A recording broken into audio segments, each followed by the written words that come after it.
strangest places people actually live. What a beautiful world we live in.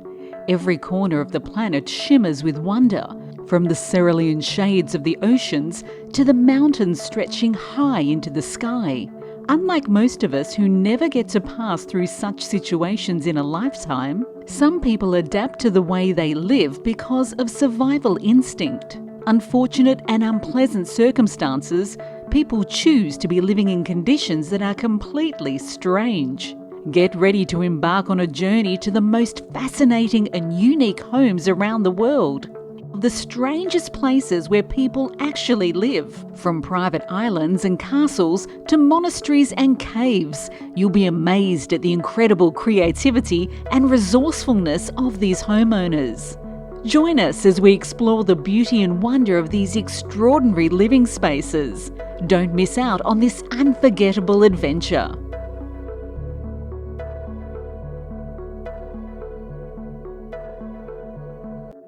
Number 18. Manshiat Neza, Cairo's garbage city.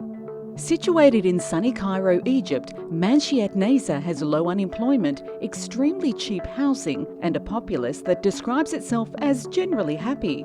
However, the city is permanently buried in garbage. Garbage bags, broken bottles, tattered newspapers, discarded plywood, tin cans, wrappers and all of humanity's grime flow freely through Manshiat Neza. The reason this garbage city exists is that Cairo, despite being a major city with a population of 20 million people, never invested in an advanced waste management system. Because of this, it fell to individual citizens to dispose of their trash. As the city grew larger, however, residents began to run out of places to dump their waste. Manshiat Neza eventually became the unofficial dumping ground for the city's trash, and the people living there took up the mantle. Number 17. Whittier, Alaska, a city living in one building. If you don't get out much, sometimes the building you live in can feel like the whole world, and that's probably how the residents of Whittier, Alaska feel, because their entire city is located inside a single building.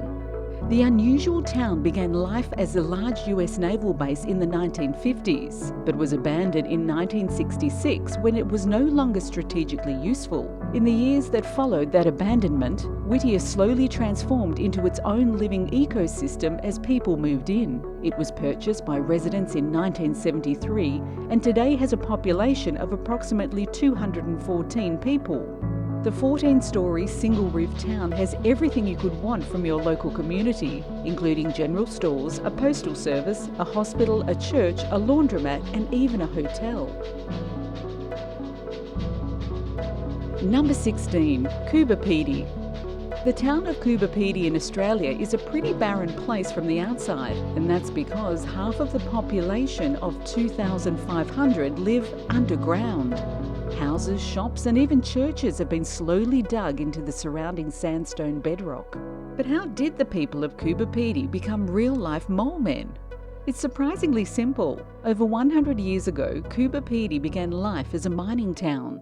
The land here has a mineral-rich bedrock that's full of opals, which miners flock to, trying to make their fortune. Sometimes when they found a particularly opal-dense chunk of rock, they would start sleeping and eating near it to make sure no one else claimed their territory. Over the years, and the further down they dug, it slowly led to the rocky underground society you see today. While opals have dried up a little in recent years, the town still produces the occasional beautiful gemstone. Number 15. Longyearbyen, Norway. What if the place you live in does not let you officially die? That is, sort of, the situation in the town of Longyearbyen in Svalbard, Norway, which is the world's most northernmost city. The name of the town is literal, actually meaning long year. The sun sets each year for the very last time on October 25th and does not rise again for 4 months. It's such a big deal when the sun officially returns to Longyearbyen on March 8th that all the citizens gather on the steps of the old hospital at precisely 12:15 to await its arrival, kicking off a week-long celebration called Solfestuca. But perhaps the most interesting thing about Longyearbyen is that its citizens are not allowed to die. The incredibly frigid year-round Arctic climate doesn't permit the dead body to decompose. So, its one small graveyard stopped accepting burials more than 70 years ago. Residents are required by law to go elsewhere to die, and if death does occur in the town, the body must be transported to Norway by ship or plane. Number 14. Centralia, Pennsylvania, a town on fire. Centralia, Pennsylvania is a humble little town nestled amid the state's great hills. It's quiet and serene, but its most interesting quirk is that it's constantly on fire. Centralia, Pennsylvania gained notoriety when its trash fire of 1962 ignited an underground coal mine, resulting in a perpetual underground fire. Smoke containing deadly carbon monoxide constantly seeps from the ground, making it unsafe for inhabitants. The town's population dwindled and it now houses only a handful of residents. Due to the ongoing underground fire, roads have collapsed and buildings have sunk into the ground, rendering Centralia a virtual ghost town. Astonishingly, however, not everyone has abandoned Centralia. When the fire began in 1962, the town boasted a population of some 3,000 people. But now just 5 people remain living in Centralia, defiant in the face of this dangerous and bizarre situation. Number 13. Santa Cruz del Islote, Colombia. Santa Cruz del Islote, located off the coast of Colombia, is a tiny island that packs a population of around 600 people into just 2.5 acres of land. Despite its small size, the island is home to a close-knit community that gathers regularly for music and dancing in the town square. From a distance, it's hard at first to determine what Santa Cruz del Islote actually is. Rising from the sea, the island, one of the most densely populated in the world, appears to be floating. One challenge faced by the island's inhabitants is access to fresh water, as there are limited resources on the small landmass. Additionally, job opportunities are scarce, making it difficult for ambitious individuals to prosper. Number 12. Shuangkongsi, China. You really have to trust your engineers when your house is built on the side of a sheer cliff, some 75 metres above the ground. One of the scariest and most amazing places in China, this is another strangest place. Mount Heng, also known as Hengshan, is one of the 5 sacred mountains in China. It is situated in Shaanxi province and was constructed in 491 AD.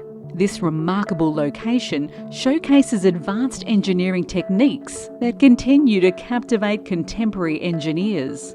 It is possible the earliest known example of intentional over-engineering, where deep holes and durable rock were utilised to establish a solid foundation, although only a few caretakers still live at Shuangkongsi.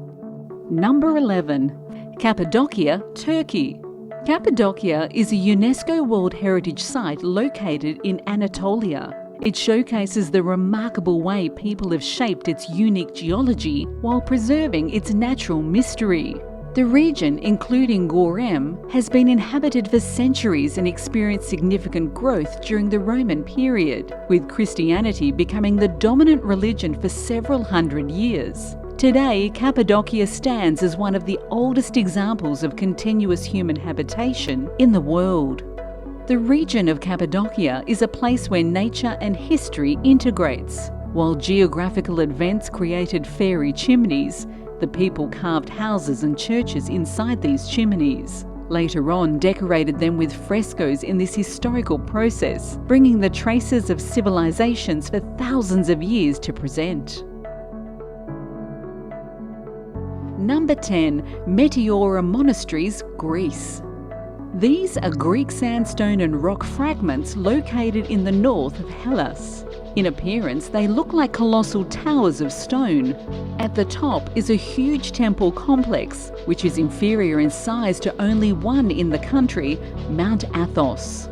It is believed that monastic hermits settled this place in the 9th century.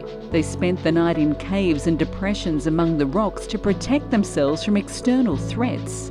Now tourists rush here, as well as potential monks, because in these places there are 6 male and 2 times less female monasteries. Most of them have now been replaced by lifts, some of which are made in the form of baskets. The other, rope nets, and still others resemble self-made elevators only made of wood. Progress is incredible, since for centuries people have climbed here with the help of hemp-woven stairs. According to the statistics of the 18th century, every 30th rise ended tragically. Number 9. Ponte Vecchio, Italy. Another strange but beautiful sight to see. Ponte Vecchio means old bridge in Italian, and so it probably comes as no surprise that it's the oldest bridge in the city. It is best known today for the wooden shuttered goldsmiths' shops that line both sides of it, and for the Vasari corridor that runs over it. It was built across the Arno River to defend Florence, but was also designed to be a beautiful building that would adorn the city. After the bridge was completed, the government began to rent out rental space on the bridge where they sold mostly meat and fish. From these foods came a strong smell that became a bit too overwhelming, and the stores were later turned into shops for goldsmiths and jewellers in the late 16th century. It was once the practice for people to live above their shops. This has largely ceased, although it is rumoured that some of the Ponte Vecchio shops still have small apartments hidden out of sight of the many tourists and inhabitants of Firenze, Italy.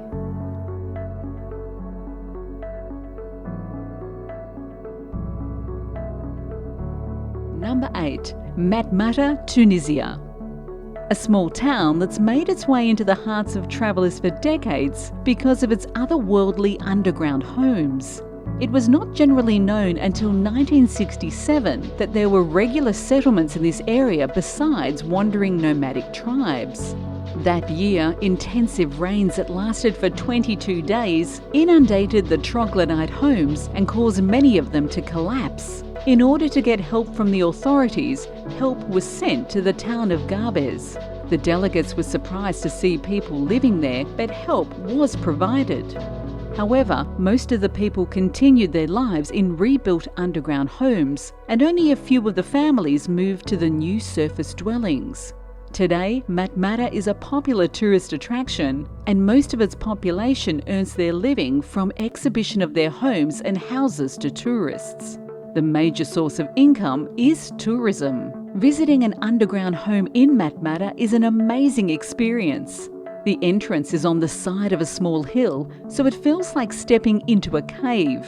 An entrance room leads off into other parts of the home through a system of tunnels. The tunnels can be surprisingly extensive if the home is large. The rooms are designated for sleeping, cooking, eating or socialising, just like a normal home. Number 7. The Rossonau Monastery. The holy monastery of Rossonau, located in Meteora, Greece, was first established in the 14th century. It received the name Rossonau probably from the first hermit monk who settled on the rock around that period. The monastery is one single building occupying the entire available surface of the cliff. It creates the impression that the building was carved out from the cliff as an extension of the rock itself. It was mainly built in 3 main levels in the 16th century in an effort to increase the available space inside. The main cathedral was founded at the end of the 16th century and was decorated 30 years later by a monk who was a very skillful artist and lived at the monastery of Rossonau. The monastery consists of 3 levels which include the church, cells, guest quarters, reception halls and a display hall. It is truly a remarkable place that has to be seen to be appreciated. This extraordinary place is truly a sight to behold. However, the recent construction of a new road at its base somewhat diminishes its air of mystery. Since 1988, Rossonau Monastery has served as a sanctuary for a modest community of nuns.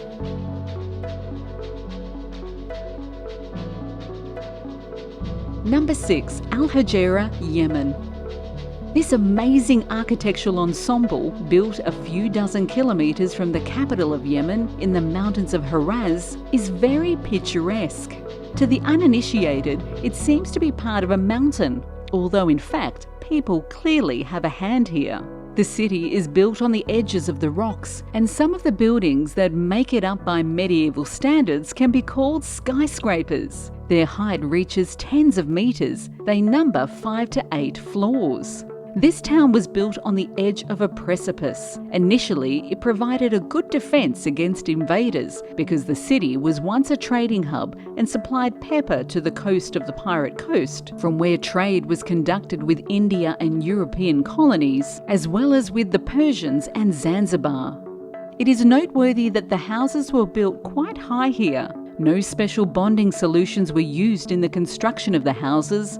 The stone blocks were simply stacked on top of each other. They maintain the integrity of the structures with their impressive weight.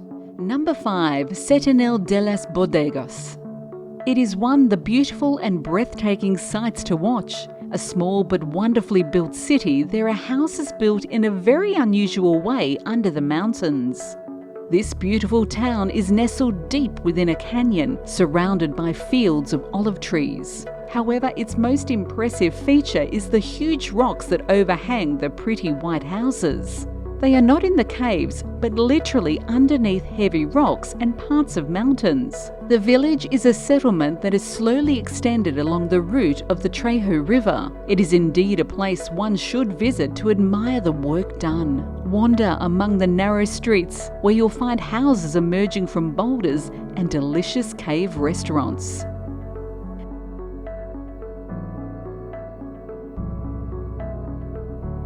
Number 4. Mount Fanjing. Climbing 4 floors when the elevator is out might be a bit of an inconvenience, but compared to the journey to Fanjingshan or Mount Fanjing in China, it seems like a breeze.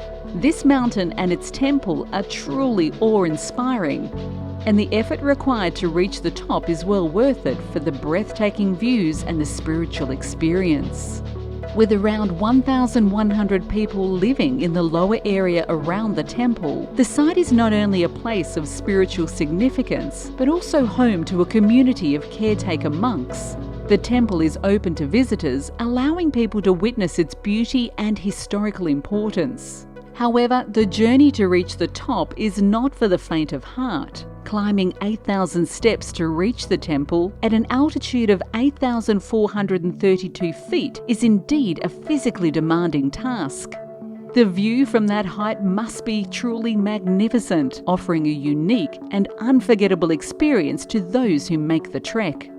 Being declared a UNESCO World Heritage Site in 1986 is a testament to the cultural and natural significance of Fanjingshan.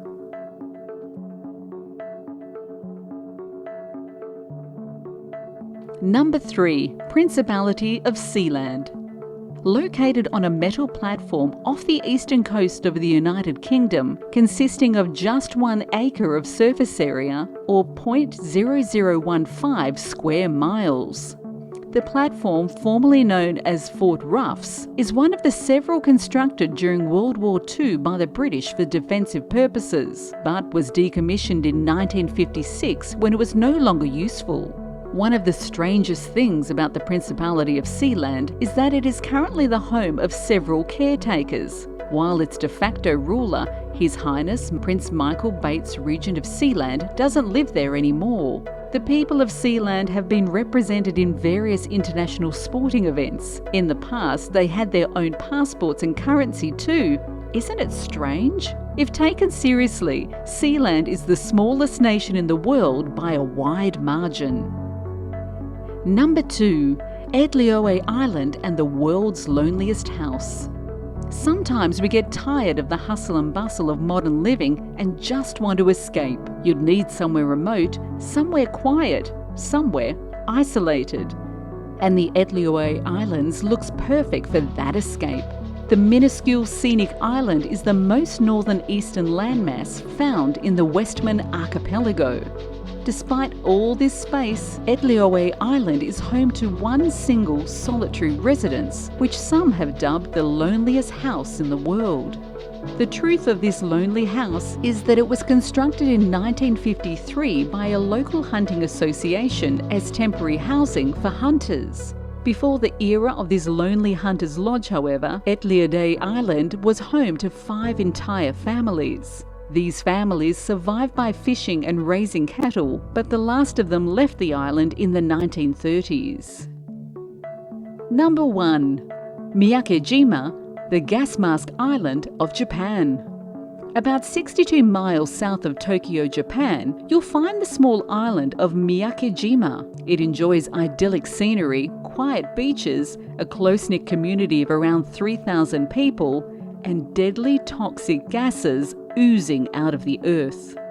Following a particularly volatile volcanic eruption in the year 2000, around 3,600 residents, which was most of the island's population at the time, evacuated. But then, 5 years later, some decided to return. In fact, of the 3,600 evacuated residents, nearly 2,800 decided to go back to the poisoned volcano, Miyakejima Island. As the island's gassy nature is so unpredictable and dangerous, residents of Miyakejima are required to carry gas masks with them at all times. Whenever there is a whiff of something stink in the air, warning sirens start blaring all over the island. Residents then don their masks and carry on with their lives.